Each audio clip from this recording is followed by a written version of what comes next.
Well, good morning, friends. Mark Holmes here with my buddy Cowboy Joe Boo, as well as Joe Bear in the house. And as always, I want to thank you guys for watching, commenting, subscribing, and being part of the Joe Boo Sports Report.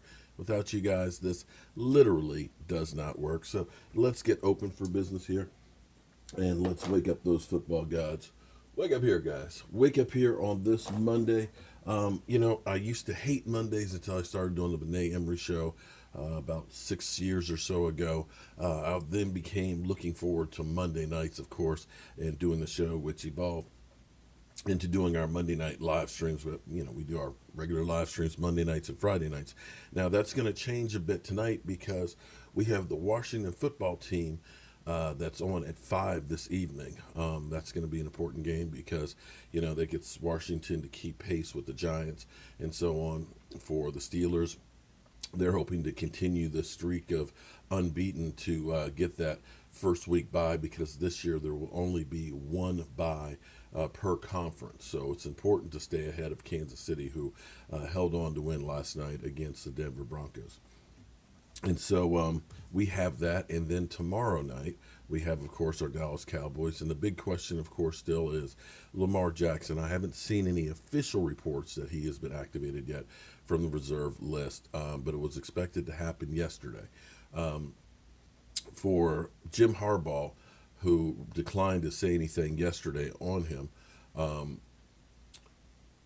I know there's going to be questions about guys coming off the COVID list and whether they will play or not.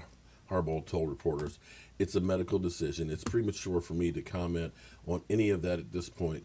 I do not know. I'm sorry, I need to move my cursor. Where's my cursor?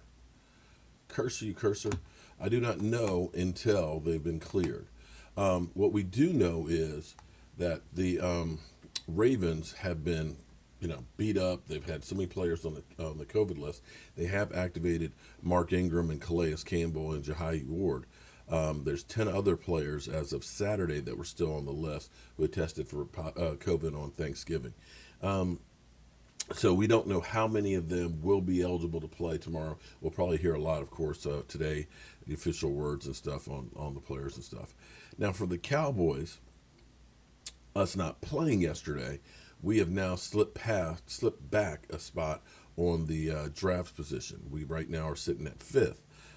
If we lose, I think we'll regain our spot against the Chargers. Moved up at least temporarily in front of us, but right on our heels, of course, are the Philadelphia Eagles, who are currently imploding with Jalen Hurts. They now have a full-blown quarterback controversy, and what we're hearing is Doug Peterson really didn't want to play Hurts, but basically that was an edict coming down from the ownership.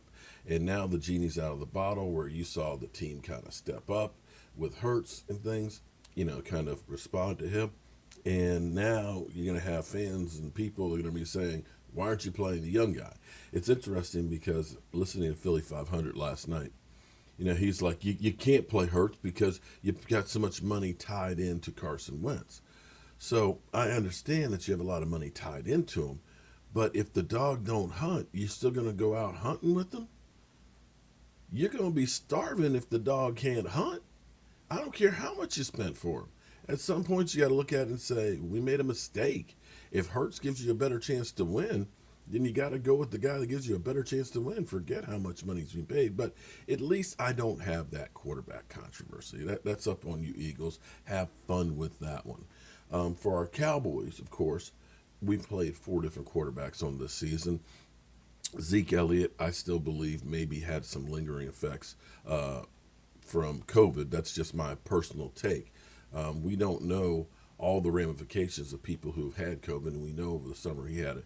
But clearly, Zeke isn't the same guy he was. I would hope that it's not that he's just having diminishing skills because of age, and there's nothing we can do about it. Hopefully, this is something that he'll continue to recover from and get better and be back full go next year. And make no mistake about it, you have to look at this as an opportunity from here on out. At this point, when you think that Washington and the Giants are both outside of the top 10 in draft picks because of the position they're in at the moment, having a few losses here down the stretch, is it really going to change your view of the season and make you feel that much better? Or would you rather come draft day and we've got, let's say, the third or the fourth pick, and somebody decides we want one of those quarterbacks, and they can offer you 2 number ones, 2 number twos, and a third to move up? This is the opportunity where, all those guys you talk about and say, this guy's trash. We need to get rid of that guy, and that guy, and that guy, and this guy's overpaid.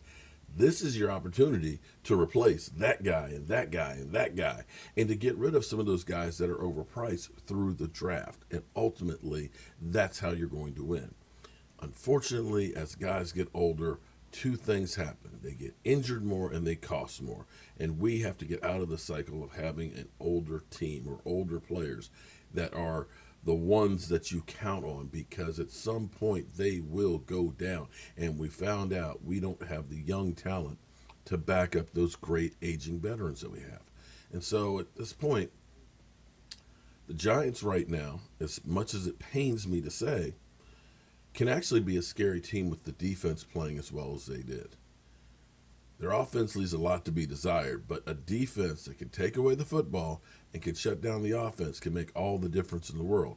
And this is where you look at our Cowboys. We have one or the other, but mostly we've only had one, which has been the offense.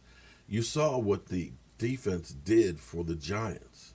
They shut down Russell Wilson. They didn't allow him to get going, didn't allow him to throw for 3-4 touchdown passes. They didn't allow DJ Metcalf to go off. All he did that little quake thing, after one reception. But they never got started, and hence your offense didn't have to go crazy. It's the first victory for Colt McCoy since 2014. And that's what's been missing on this team. And if we're going to get to where we want to be and look at next year and say, yeah, let's hope next year is going to be a better year, you get back Dak Prescott, who's already on the sidelines encouraging the team. You get back, your offensive line. You develop some talent in the draft. That's an instant influx of talent to help your team. All of a sudden, you can turn things around a lot quicker than, say, the New York Jets, which are terrible. And so that's where we are. I'm going to have kind of a long day today because I've got to hit the road and go down and take care of some maintenance issues and then get back by 5 o'clock, so that way we can live stream the Washington game, Washington versus Seattle, 5 o'clock. I can't believe 5 o'clock. Wait. Washington plays Seattle. I said Steelers. You said Seattle. Okay, well, it's a brain fart, okay? All right, I'm getting old. Brain fart. All right. I don't know if they got their ass handed to them. They got beat. I think they did. They got beat. Okay, Tennessee was getting their ass handed to them until they started making a comeback. That's, to me, that's getting your ass handed to them. Or they just had one good game. It's a week-to-week league. I'm not ready to go ahead and say that they're Super Bowl contenders. I say their defense has been good all season. I would agree. That was my point. If you had a defense that's playing well, it will help your offense out tremendously. And you can have a Danny Dimes and get away with it if you've got a great defense. Last night. Colt McCoy. Yeah. Or a Colt McCoy. All right, y'all. I got to get out of here. I got to get on the road. I got about 300 miles of driving and some work to do. And I will see you guys soon.